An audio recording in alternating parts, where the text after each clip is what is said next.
avec son propre assassin. Même si tu deviens proche du péché, le péché ne deviendra jamais ton ami. Parce que parfois les personnes, on se dit tellement on est proche de ces personnes-là, on va devenir amis. Mais le péché, c'est un élément, quel que soit le temps que tu vas faire avec lui, quel que soit le temps que tu vas lui accorder, le péché ne deviendra jamais ton ami. Il continuera son œuvre de destruction dans ta vie. Une catégorie de personnes qui, lorsqu'on leur parle de leur vie, on leur fait des remarques, ils aiment apporter des justifications. Frère, ce que tu fais n'est pas bien, ce que tu fais, ça ne va pas t'emmener loin, ça va te détruire. Et puis, la personne va jusqu'à prendre des passages bibliques pour soutenir son état de péché. Ici, j'ai noté que nous devons arrêter de donner des justifications pour protéger, laisser en liberté et présent dans notre propre vie l'assassin de notre vie. Parce que lorsque tu donnes des justificatifs au péché, c'est que tu es en train de justifier, tu es en train de protéger celui qui est en train de détruire ta vie. Quelle que soit la douceur que le péché peut avoir au début, en fin de compte, il finira toujours par nous détruire. Le péché peut être doux au début, mais à la fin, ce sera toujours la même. Qui a un Android dans la salle, un téléphone avec lequel il peut se connecter, aller sur le net? Il y en a? Quasiment tout le monde. Est-ce que vous avez déjà essayé de vous connecter avec le même téléphone au même moment à deux Wi-Fi? À deux Wi-Fi. C'est-à-dire que tu arrives quelque part et puis il y a un modem qui donne la connexion Internet, il y en a un autre qui donne la connexion Internet, et puis au même moment tu es connecté au deux Wi-Fi. Qui a déjà pu faire ça? J'ai fait le constat que lorsque tu te connectes à un Wi-Fi, automatiquement tu te déconnectes de l'autre. Et quand tu te connectes à un autre Wi-Fi, tu te déconnectes de l'autre. Donc, il faut que tu choisisses de te connecter au Wi-Fi de Dieu ou bien au Wi-Fi du monde. Parce que tu ne peux pas être connecté en même temps au Wi-Fi de Dieu et être connecté au Wi-Fi du monde. C'est un choix. Donc, la connexion au Wi-Fi du monde te déconnecte du Wi-Fi de Dieu. Et la connexion au Wi-Fi de Dieu te déconnecte du Wi-Fi du monde. Voilà pourquoi la Bible nous parle de ce que nous devons nous affectionner aux choses de l'esprit. Voilà pourquoi la Bible dit qu'il n'y a pas de lien entre les choses de l'esprit et les choses de la chair. Soit tu es connecté au Wi-Fi de Dieu, soit tu es connecté au Wi-Fi du monde. C'est un choix. Il y a certains qui vont dire je ne veux pas choisir. Mais le fait déjà de te connecter au Wi-Fi du monde, c'est que tu as choisi de te déconnecter au Wi-Fi de Dieu. Pourquoi les chrétiens nous voulons avoir une double connexion? C'est impossible. Tu ne peux pas avoir une double connexion. Voilà pourquoi quand Christ est venu, il est venu pour faire quoi? Pour séparer les boucs avec les brebis. Les boucs d'un côté et les brebis d'un autre. Moi je ne suis pas lourd, c'est le message que je suis très gentil. Très gentil. Vous devez comprendre ceci.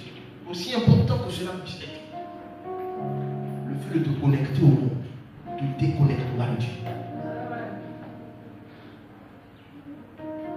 Voilà pourquoi Paul a pu dire que toutes ces choses qui étaient pour moi des gains, aujourd'hui je les vois comme de la boue, comme une perte, à cause de l'excellence de la connaissance de Christ. Pourquoi? Parce que Paul s'est déconnecté du Wi-Fi du monde pour se connecter au Wi-Fi de Dieu. Et lorsqu'il s'est connecté au Wi-Fi de Dieu, il s'est rendu compte que les choses de la chair n'avaient aucune valeur. Les choses du monde n'avaient aucune valeur. Ce matin, je veux t'exhorter à te connecter au Wi-Fi de Dieu. Ce matin, alors que tu es un Android, ne te connecte pas au Wi-Fi du monde.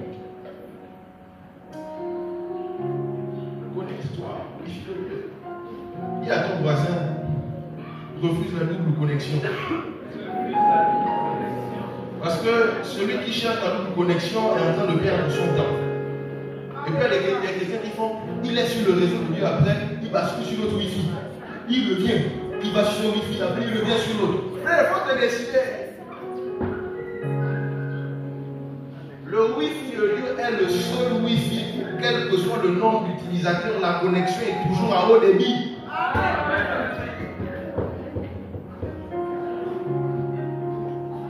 Le wifi de Dieu c'est plus que la fibre optique.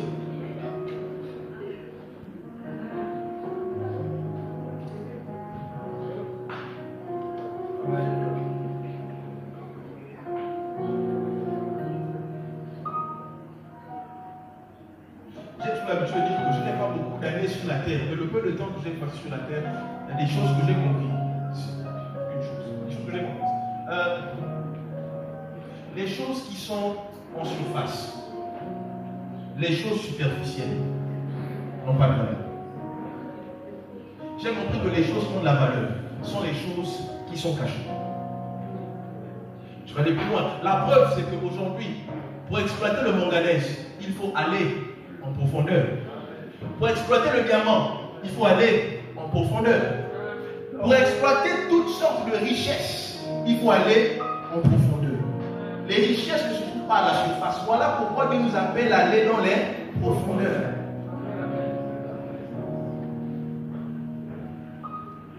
Si tu veux obtenir ce qu'il y a de bon, ce qu'il y a de meilleur, il faut accepter d'aller dans les profondeurs. Mais aujourd'hui, les chrétiens que nous sommes des chrétiens superficiels.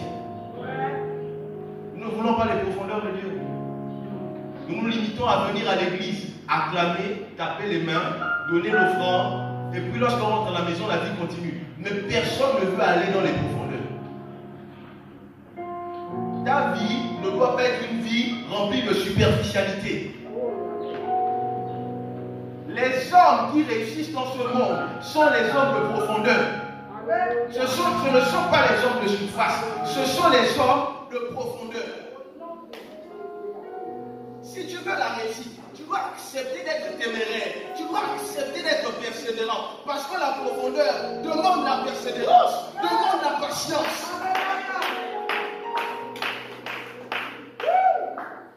Voilà pourquoi dans le tabernacle, il y avait 3 parties. Il y avait le parti, le lieu saint et le lieu très saint. Le lieu très saint était réservé aux persévérants. J'ai compris que dans le monde, très peu de personnes sont premiers. Beaucoup de personnes sont 2e, 3e, 4e, 5e. Pourquoi peu de personnes sont premiers? C'est parce que la première place exige la souffrance. La première place exige des privations. La première place exige un style de vie. La première place exige des privations. Hier, je disais à mes frères ici que c'est facile d'avoir des mauvaises habitudes, c'est facile d'en avoir. Mais le résultat des mauvaises habitudes, c'est toujours le regret. C'est toujours amer, c'est jamais la joie. Les mauvaises habitudes donnent toujours quelque chose de mauvais. C'est difficile d'avoir de bonnes habitudes, mais les bonnes habitudes, par contre, nous offrent toujours le sourire sur notre visage, nous apportent toujours la joie. Après avoir souffert, oui, tu peux te tenir debout et dire que tout ce que j'ai obtenu, ça a été à la place de la souffrance, de la sueur. Dieu est un Dieu de profondeur. Et il veut que tu sois un homme de profondeur. Un fils doit être un homme de profondeur. Tel père, tel fils. Si ton père est un homme de profondeur, tu dois être un homme de profondeur. Voilà pourquoi cette année, Dieu t'appelle à être quelqu'un de profond. Dis à ton voisin que Dieu t'appelle à être quelqu'un de profond. Je vais te chanter ton prêche ensemble. Aide-moi à prêcher. Dis à ton voisin que Dieu t'appelle à devenir quelqu'un de profond. Quelqu'un qui ne s'arrête pas à ce qui est superficiel. Voilà pourquoi Jésus voyait les gens. Jésus ne s'arrêtait pas à ce qu'il voyait à l'apparence. Jésus allait, il visait ce qui était intérieur. Voici pourquoi nous avons du mal à bien juger en fait, à souvent avoir raison sur la façon dont nous voyons les gens, parce que nous limitons à l'apparence, à la façon dont la personne est tressée, est vêtue. Mais parfois, cette personne qui est mal vêtue, qui est mal tressée, renferme en elle des trésors.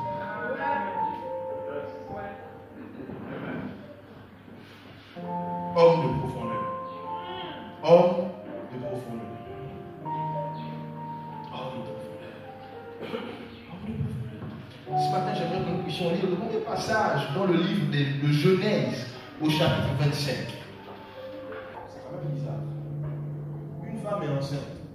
Elle porte des jumeaux dans son ventre. Et Dieu lui dit, quand elle va consulter, Dieu lui dit, en fait, dans ton ventre, il y a, c'est vrai, ce sont des jumeaux, ce sont tes enfants, ce sont des jumeaux, mais ces enfants qui sont dans ton ventre, c'est deux nations, c'est deux peuples, pas deux peuples amis, mais deux peuples qui s'opposent.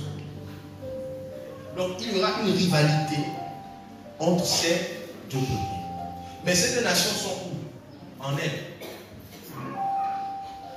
Mais la Bible précise que la nation, que la nation qui sera plus jeune sera plus forte que la nation qui sera la plus âgée. Donc le plus grand sera dominé par le plus petit. C'est le plus petit, mais il va dominer. Il y a parfois des chrétiens, il est là et puis il est face à une situation et puis le péché toque à sa porte et puis il s'énerve et puis il parle mal. Après il dit Seigneur, pardonne-moi. Pourquoi? Parce qu'en même temps, dans ta vie, il y a le Saint-Esprit et puis aussi un peu le péché. Il y a deux nations qui vivent en toi. Dans toi, il y a deux nations. Bien aimé, dans toi, il y a deux nations. À un moment donné, c'est la colère qui monte. Mais après, l'Esprit prend le dessus et dit oh, dans toi, il y a deux nations. La cause, c'est que malgré le mal que tu peux faire, à un moment donné, tu te souviens que ce que tu viens de faire n'est pas bon et qu'il faut que tu reviennes à de meilleurs sentiments. Pourquoi? Parce qu'il y a deux nations qui se battent. Les deux nations ne sont pas calmes, mais c'est une bagarre. Il y a deux nations en toi. Ouais. Deux nations qui sont là. Mais quelle est la nation qui prendra le dessus sur l'autre? Ça va après, je ramène ça encore à un autre niveau de révélation. Voyez-vous, les deux nations peuvent encore représenter la personne que tu es et ton ennemi, ton adversaire, le diable. Parce que le diable est plus âgé que toi. Le diable est naturellement plus fort que toi. Mais toi, tu es plus petit que le diable. Mais Dieu te dit, malgré ton âge, malgré ton état physique, Dieu te dit que toi, tu auras toujours la domination sur toute la puissance de l'ennemi. Et rien ne pourra te nuire. La domination. Vous savez, Dieu a voulu ridiculiser Satan. Dieu a voulu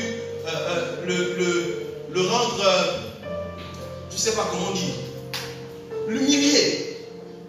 Parce que Satan n'a pas été fait de la poussière de la terre. Satan était constitué de pierres précieuses. Mais Dieu dit, je vais prendre quelque chose de vie, la poussière de la terre, et lui donner un pouvoir supérieur au tien. Que la poussière de la terre puisse exercer la domination sur toi.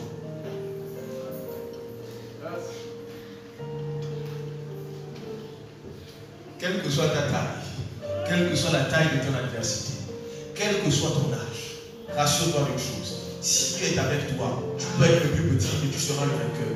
David était le plus petit, Goliath était le plus grand, mais David était le vainqueur. Voilà pourquoi il dit qu'il prend les choses faibles de ce monde pour les comparer aux plus fortes, les confronter aux plus fortes. Il prend les choses viles. Dieu part toujours chercher ses collaborateurs dans la boue. Voilà pourquoi un collaborateur du Seigneur dira toujours, j'ai été. Maintenant, je ne suis plus. Quand il pense à son passé, il peut voir le mal. Ce qui signifie que ton passé n'est pas ce qui va déterminer ton futur avec Dieu. Là où tu as été hier ne peut pas t'empêcher d'aller plus loin. Il n'y a que toi qui peux décider de rester dans ton passé. Mais en sortant du passé, Dieu te prend pour t'amener quelque part. Alléluia. Voilà pourquoi le péché n'est pas un ami. Le péché n'est rien ami. Genèse, le chapitre 3. Luc, chapitre 15. Luc, le chapitre 15. Article 15. Personne dit, mon enfant lui dit le Père, tu es toujours avec moi et tout ce que j'ai est à toi. Là, le Père parle au fils le plus âgé. Voyez-vous, la Bible nous dit que le plus jeune fils a pris la richesse qui lui était destinée. Et il s'en est allé dans un pays éloigné. C'est là qu'on tienne ça en compte. Le jeune fils va dans un pays éloigné. Il va dissiper tout son bien. Et la Bible dit qu'après un certain temps, le jeune fils fait quoi? Il va se retrouver dans la famine, dans la souffrance. Et quand il souffre dans la souffrance, la Bible dit qu'il va faire quoi? Il va rentrer en lui-même. Il se dit, chez moi, les mercenaires de mon père ont du pain en abondance. Qu'est-ce que je vais faire? Je vais retourner auprès de mon père. Le verset 31, le père dit au fils le plus âgé, tu es toujours avec moi. Et comme toi tu es toujours près de moi, tout ce que j'ai est à toi. J'ai compris une chose, c'est que quand Satan veut te faire du mal, la chose qu'il fait, il t'éloigne de Dieu. Il y a des situations dans ta vie que tu es en train de vivre parce que tu es loin de Dieu. Donc le fils était près de son père, il ne connaissait pas la misère, il ne connaissait pas la famille. Mais lorsqu'il est parti loin de son père, le péché l'a éloigné de son père, il a connu la souffrance, il a connu des situations qu'il n'aurait jamais pu connaître. Et là, il a dit non, je dois rentrer en moi-même. Cette situation, j'en ai marre. Lorsqu'il est rentré en lui-même, il a dit le meilleur moyen, c'est de me repentir. Et lorsqu'il est retourné vers son père, la Bible nous dit qu'il a retrouvé l'abondance qu'il avait. Son manteau a été changé. On lui a changé de sandales. On lui a même mis une bague. Et l'autre, lorsqu'il s'est plaint, le père lui a dit, tu es toujours près de moi. Ce qui est à moi est à toi. J'aimerais dire à quelqu'un ce matin que Satan veut t'éloigner de Dieu. Pourquoi? Parce qu'il sait que lorsque tu es près de Dieu, ce qui est à Dieu est à toi. Voilà pourquoi il a dit que tout ce que vous allez demander en mon nom, croyez que vous l'avez reçu et vous le verrez s'accomplir. Voilà pourquoi il dit encore que sur la terre, vous êtes des dieux. Pourquoi? Qui sont les personnes qui sont des dieux? Ceux qui sont des dieux, ce ne sont pas des gens qui sont loin de Dieu, mais ce sont des gens qui sont près de Dieu. Satan veut faire quoi? Il t'éloigne. Et quand tu es loin, tu commences à connaître la souffrance. Tu commences à connaître l'échec. Tu commences à connaître des situations tellement difficiles. Et comme me disait un frère, il y a l'épreuve et il y a le péché. Ne confondons pas l'épreuve et le péché. Ça, ce n'est pas l'épreuve, ça, c'est le péché. Tu as désobéi, tu as péché, tu es loin. Et là, quand tu es loin, c'est là où Satan peut te faire souffrir. Satan sait que quand tu es à côté de ton père, il va te menacer, il va t'insulter, mais il ne pourra rien faire. Voilà pourquoi il faut rester près de papa. Dis à ton voisin, il faut rester près de papa. N'accepte pas que Satan t'éloigne de papa. Reste à côté de papa. Parce que quand tu es à côté de papa, ce qui est à papa est à toi. Je ne sais pas ce qu'elle me comprend. Je dis, si tu es près de papa, ce qui est à papa est à toi. Pourquoi il dit que demandez ce que vous. Voilà pourquoi David n'a pas dit que moi je veux le trône. David a dit, moi je veux rester toute ma vie dans ta maison, dans ta présence. David a compris que dans la présence de Dieu, il y a plus que le trône. Et nous les chrétiens aujourd'hui, en semaine, on est éloignés. Le dimanche au culte, on est prêt. Quand le culte va terminer, les gens vont encore choisir de s'éloigner de Dieu. Une vie de calamité, de souffrance. Pourquoi j'ai lu Genèse? Écoutez, dans le livre de la Genèse, la Bible nous dit que lorsqu'Adam et Ève ont mangé le fruit, leurs yeux se sont quoi? Ouverts. Et ils ont connu qu'ils étaient nus. Et par la suite, qu'est-ce qu'ils ont fait? Ils ont entendu la voix de Dieu, ils sont fait quoi? Ils se sont cachés. Le péché te pousse à te cacher.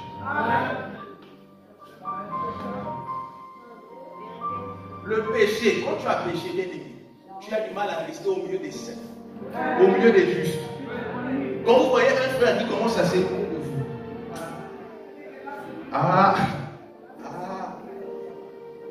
priez pour le frère. Parce qu'il est en train de...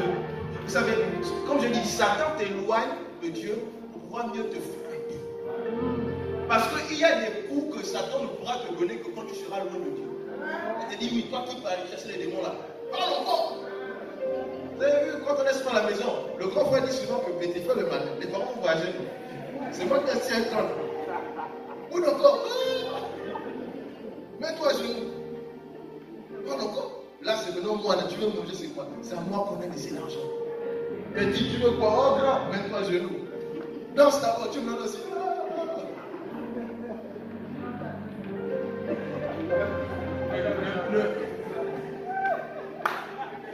Non, en fait, non, moi, on m'a pas fait ça. Et ça, de côté, c'est une grande histoire. Non, mais ce que là, qu'on puisse comprendre, c'est que il y a des coups que Satan ne peut te donner que lorsqu'il t'a évoqué à Dieu. Voilà pourquoi il ne faut jamais accepter le péché. Le but du péché, c'est d'éloigner. Étant loin, il peut te frapper comme. Voilà pourquoi, quand Adam et Ève ont péché, la première chose, c'est quoi? Ils ont fait quoi? Ils ont fui, ils se sont cachés. Pourquoi? À cause de la honte. Mais il y a quand même une chose qui est quand même un peu surprenante. La Bible nous dit que lorsqu'ils se sont cachés, après que Dieu ait appelé, en fait Dieu appelle Adam, et puis Dieu dit à Adam, où es-tu? C'est insensé. Comment Dieu va demander à un homme là où il est? Dieu sait tout. Comment Dieu demande à un homme, où es-tu? Alors que lui-même il a la réponse. Il pouvait dire à Adam, sors de cet endroit où tu es. Parce que l'on te voit là, tu es caché derrière l'herbe, derrière un tas de fleurs. Sors de là-bas. Pourquoi tu es parti te cacher là-bas? Et même là encore, quand Dieu demande encore à Adam, pourquoi tu t'es caché?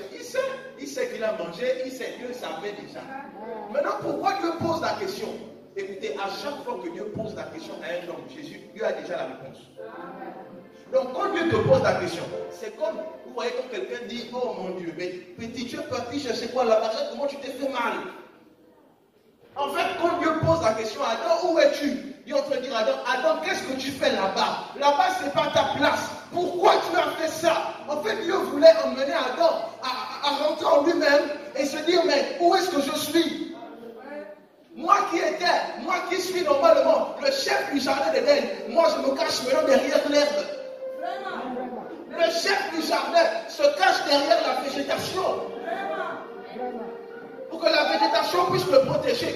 Comme toi, qui es censé dominer sur la nature, tu pars chez un ganga pour qu'on te donne la patte du singe, ou bien je ne sais pas, un animal qui va te protéger. Comment ça? C'est la conséquence du péché. Et lorsque Dieu te parle, Dieu te dit, mais qu'est-ce que tu fais chez le ganga? C'est pas là-bas ta place. Qu'est-ce que tu fais dans le bar? C'est pas là-bas ta place. Qu'est-ce que tu fais dans le péché?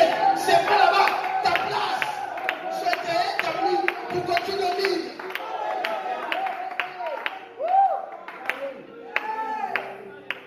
Ce matin, Dieu te dit, où es-tu? Demande à toi, où es-tu? Touche le réveil, le réveil, où es-tu? Tu es le frère. Maman, où es-tu? Alors que Dieu a promis au peuple d'Israël, il a dit à Israël que vous mangerez le lait et le miel, vous posséderez les richesses du pays.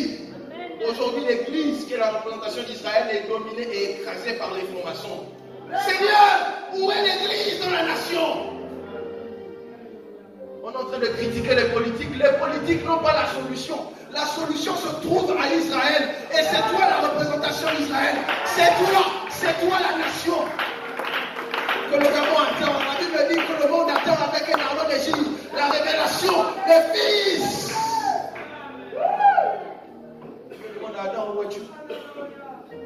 Adam, où es-tu? C'est pas que Dieu ne sait pas ce que tu as fait. C'est pas que Dieu veut savoir où tu es. Dieu veut simplement t'emmener à entrer en toi-même pour que tu prennes conscience que là où tu es, ce n'est pas ta place.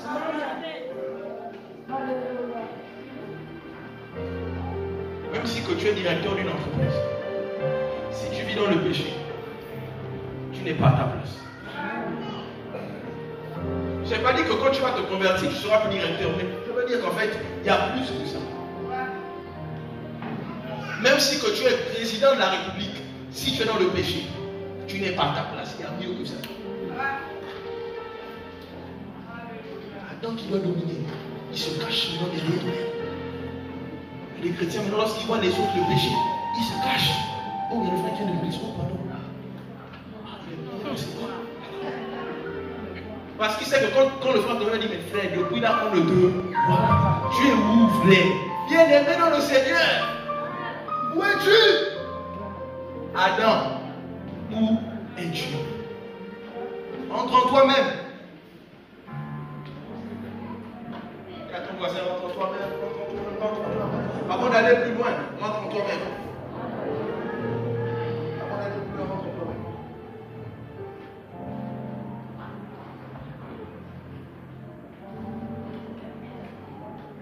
Vous me permettez de voir?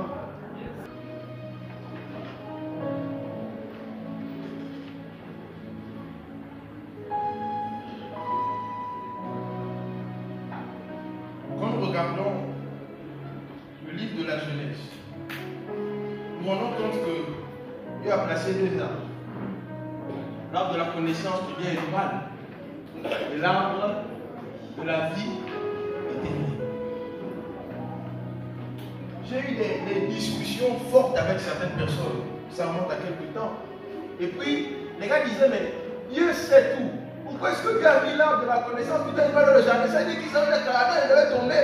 Il a fait ça exprès. Vous savez, quand vous faites sortir un nouveau produit, avant de le mettre sur le marché, vous testez. On teste le prototype pour voir où sont les failles, pour voir où sont les choses qu'il faut modifier, qu'il faut arranger. Pourquoi Dieu a mis l'arbre de la connaissance du bien et du mal dans le jardin? C'était parce que Dieu voulait faire savoir à l'homme que toute ta vie, tu seras face à l'adversité. Aucun homme sur cette terre ne peut dire que je ne suis pas face à l'adversité. Parce que même en classe, quand tu es face au devoir de maths sur les vecteurs, tu es face à l'adversité. C'est l'adversité, il faut mettre le devoir. Soit c'est le devoir qui arrive à te vaincre, soit c'est toi qui arrives à vaincre le devoir. Écoutez, je ne sais pas si je vous en ai déjà parlé, mais j'expliquais à des frères une fois que quand Dieu chasse Satan, il l'envoie sur la terre, n'est-ce pas? Après l'avoir envoyé sur la terre, qu'est-ce que Dieu fait? Il envoie l'homme sur la terre. Et Dieu dit à l'homme que c'est toi qui vas avoir la domination sur tout ce qui va être là. C'est-à-dire que Dieu a créé l'homme pour que l'homme puisse dominer sur le bien. Et il n'y a pas de domination sans adversité. Voilà pourquoi Dieu lui-même dit que c'est moi qui crée l'adversité. Voilà pourquoi c'est Dieu qui a créé l'arbre de la connaissance du bien et du mal. Pas pour que l'homme tombe, mais pour que l'homme puisse démontrer qu'il est capable de résister. Parce qu'il est supérieur. Tu résistes parce que tu es supérieur. Donc lorsqu'un homme tombe dans le péché, il est en train de montrer qu'il est inférieur alors qu'il est appelé à être supérieur. Voilà pourquoi il y a dit à Caïn, le péché se couche à la porte. Mais toi fais quoi? Domine. Bien aimé, tous les jours de ta vie, le péché se couche à la porte. On sait que les gens disent pourquoi c'est le montage compris pour la porte. Il y a des gens quand ils voient la porte, ils se disent que la porte ne pêche pas. Les gens quand ils voient la porte, ils se disent que non, la porte lui ne pêche pas. Il arrive une dimension où il est trop sain. Peut-être la dernière fois que lorsque Satan veut toucher un peu, il attaque le leader. Écoutez, on a lu l'histoire de Samson, on la connaît tous. Et on se dit toujours, Samson, on a coupé les cheveux de Samson, il est tombé dans le péché, et puis Samson a commencé à travailler pour les Philistins. Mais nous devons comprendre que lorsque les Philistins visent Samson, en réalité, ils visent qui? Le peuple d'Israël. Parce que Dieu avait établi Samson comme étant celui qui allait délivrer Israël de la puissance des Philistins. Donc lorsque Samson est attaqué, en fait, c'est Israël que Satan est en train d'attaquer pour faire tomber. Et une fois que Samson était tombé, avait été vidé de sa force, Israël était vulnérable. Et les Philistins pouvaient venir à nouveau pour piller. Voilà pourquoi chaque saison, on a dû se rendre compte que le peuple d'Israël avait toujours un héros. Il y avait toujours un homme que Dieu mettait devant. À qui Dieu donnait des capacités surnaturelles pour pouvoir avancer. Et c'est toujours cet homme-là que les rois autour venaient attaquer.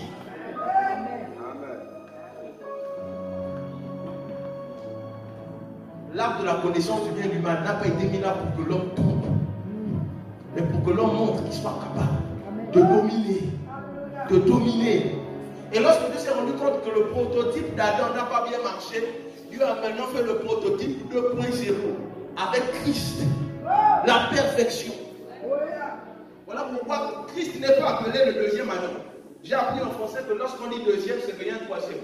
Si on dit troisième, c'est qu'il y a un quatrième. Mais la Bible ne dit pas que Jésus est le deuxième Adam. Dieu dit que Jésus est le second Adam. On m'a dit en français que lorsqu'on dit second, c'est que c'est terminé. Il y aura juste le premier et le second. Voilà pourquoi la Bible ne dit pas que Jésus est le deuxième, mais que Jésus est le second Adam. Ça veut dire qu'il y a la perfection. Voilà pourquoi les gens disent que tout est accompli. Ton voisin que tu peux résister au diable.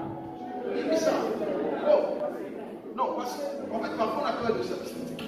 Parfois on a peur de ça. Tu peux résister au diable.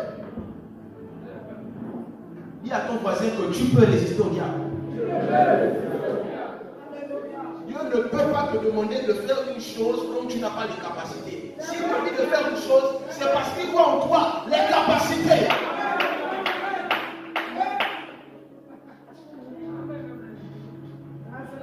Je comprends ce matin que c'est poussé par l'esprit que David s'est levé. David ne s'est pas levé pour affronter Goliath de lui-même. Il y avait une chose qui bouillonnait dans le corps de David. Mais Saül était dans le monde charnel. Il ne voyait pas que David était l'incarnation de la puissance qui allait délivrer Israël. Voilà pourquoi j'ai dit que tu devrais des gens de profondeur.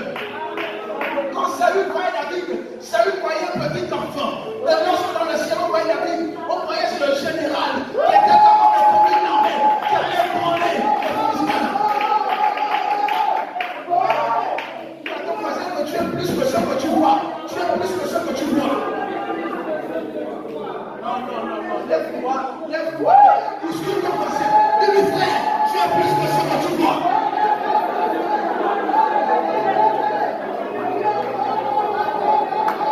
Dis à ton voisin que tu es un vase. Dis à ton voisin que tu es un vase. Tu es un vase appelé à contenir une onction.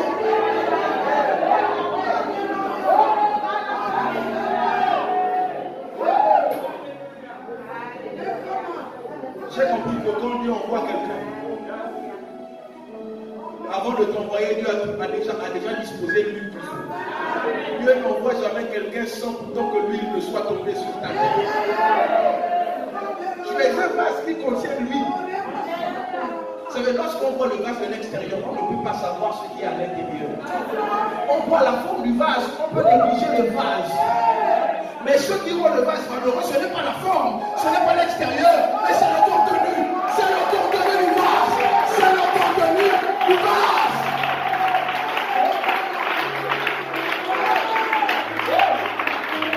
Dieu est en toi.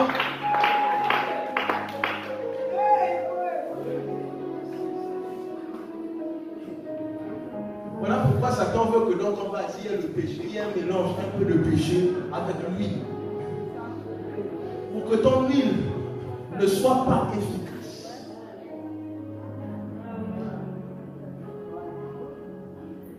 Oh, et nous sommes. On a terminé. On a terminé. Mais ça, on a terminé. On a terminé. Ah, c'est fini. On a fini. C'est terminé. Mais il y avait moi finir fort.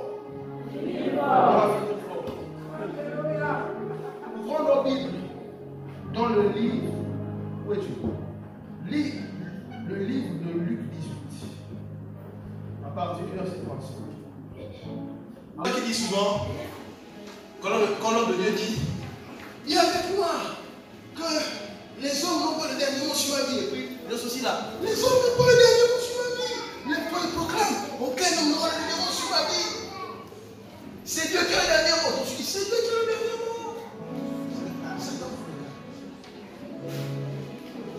Regarde. Vous savez,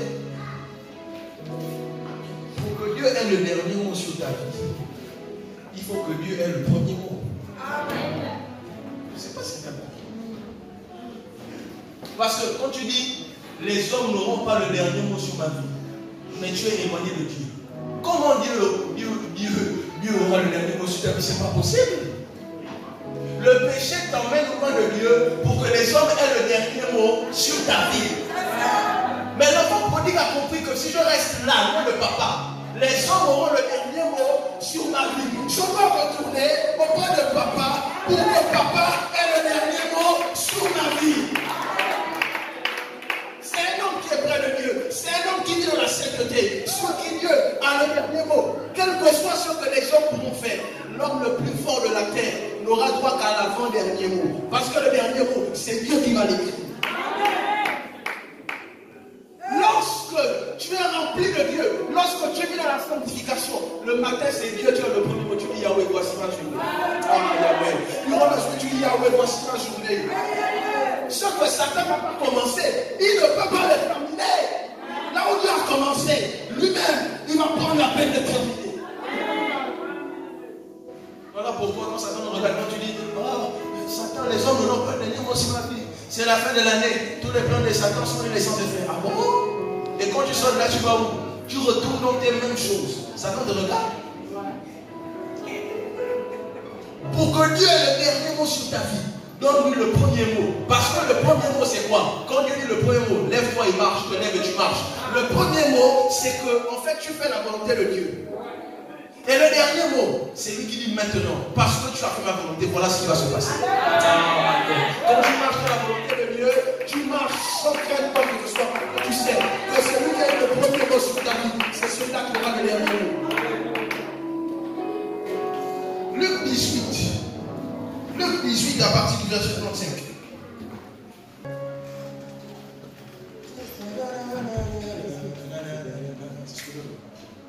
Ici,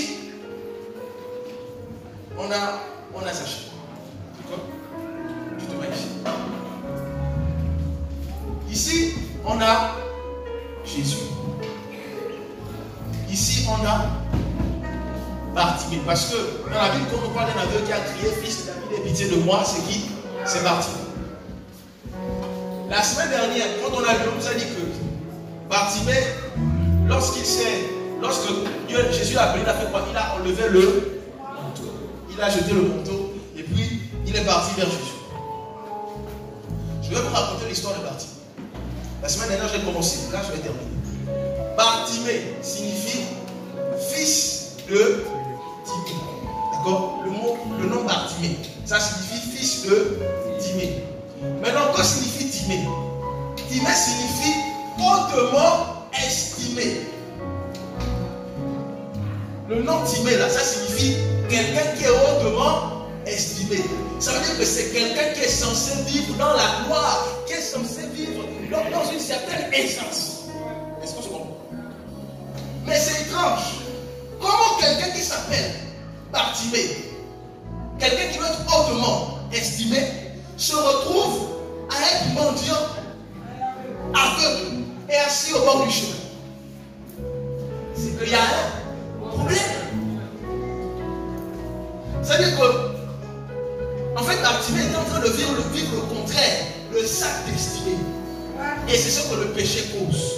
Le péché t'emmène à vivre le contraire de ta destinée. Alors que tu es destiné à la gloire, le péché t'emmène à vivre dans la calamité et dans toute forme de souffrance. Et c'était cela le quotidien de Bartimée. Et pourtant, Bartimée, oh, homme, fils d'homme, hautement estimé. Comment? C'est toi encore qui es en train de mendier. Bartimée était celui-là qui devait normalement donner au lieu de recevoir. Bartimée n'avait rien à donner. Voyez-vous, en Israël, lorsque un homme était dans une situation, ses vêtements reflétaient sa situation. Et le manteau que Bartimée portait symbolisait ici quoi? Ce manteau symbolisait la souffrance, la mendicité.